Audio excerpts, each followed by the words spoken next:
दोस्तों, पितृपक्ष का समय हमारे जीवन में बहुत खास माना जाता है। हिंदू मान्यता के अनुसार पितृपक्ष में किसी भी शुभ या मांगलिक कार्य को नहीं किया जाता है। ऐसे में शादी, विवाह, सगाई, गृह प्रवेश, भूमि पूजन, भूमि भवन का क्रय विक्रय आदि नहीं करना चाहिए।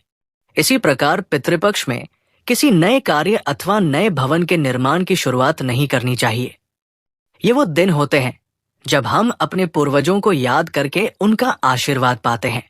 मान्यता है कि पितरों की कृपा से ही घर में सुख समृद्धि आती है और जब वे प्रसन्न होते हैं तो धन, वैभव और खुशहाली की कोई कमी नहीं रहती। अगर हम सच्चे मन से पितरों की पूजा और तर्पण करें तो उनका आशीर्वाद हमारे पूरे परिवार को संबल देता है। पितरों को प्रसन्न करने का महत्व। हमारा जन्म और जीवन हमारे पूर्वजों की ही देन है। अगर हम आज सुरक्षित और संस्कारों से जुड़े हुए हैं तो उसके पीछे पितरों की कृपा है। कहते हैं कि जब पितरी खुश होते हैं तो लक्ष्मी जी भी घर में स्थायी रूप से निवास करती है। वहीं अगर वे नाराज हो जाए तो धन आने के बावजूद भी टिकता नहीं। इसलिए पितृपक्ष में उनकी श्रद्धा पूर्वक सेवा और स्मरण करना बेहद जरूरी है। क्या करें पितृपक्ष में? पितृ तर्पण और श्राद्ध करें।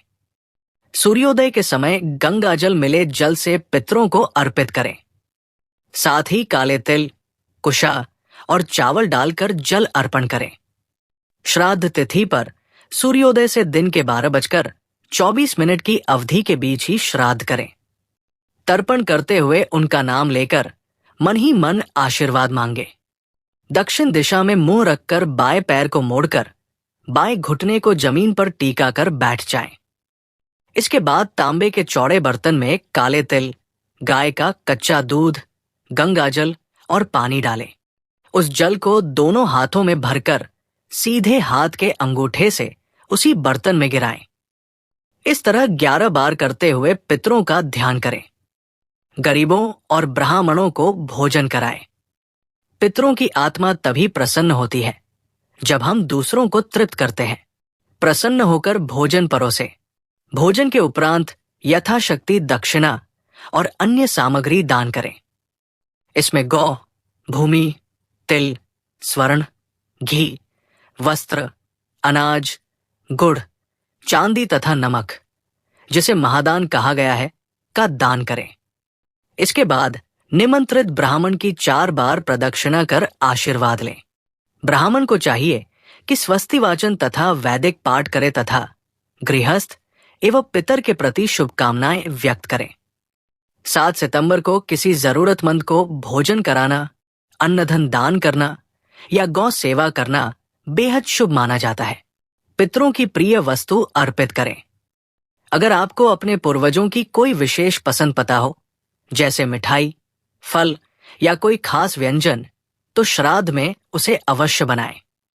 मान्यता है कि आत्माएं अपने प्रिय अन्न से शीघ्र तृप्त होती है। कौवे, गाय और कुत्ते को भोजन दे।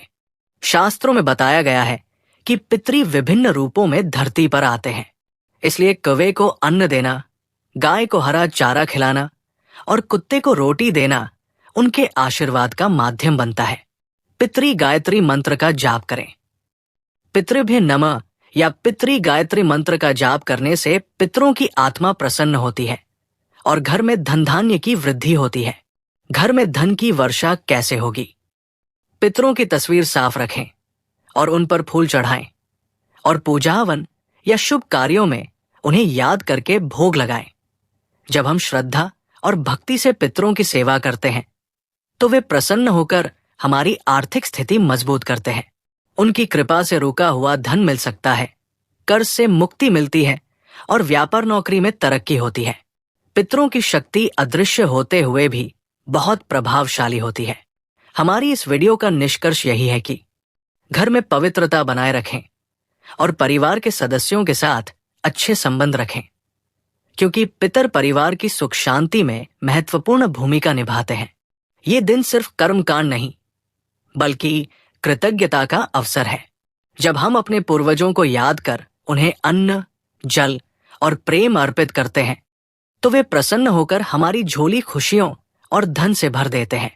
इसलिए पितृपक्ष में तन मन धन से सच्ची श्रद्धा के साथ पितरों का सम्मान कीजिए। निश्चित ही आपके घर में पैसा ही पैसा बरसेगा और सुख समृद्धि बनी रहेगी।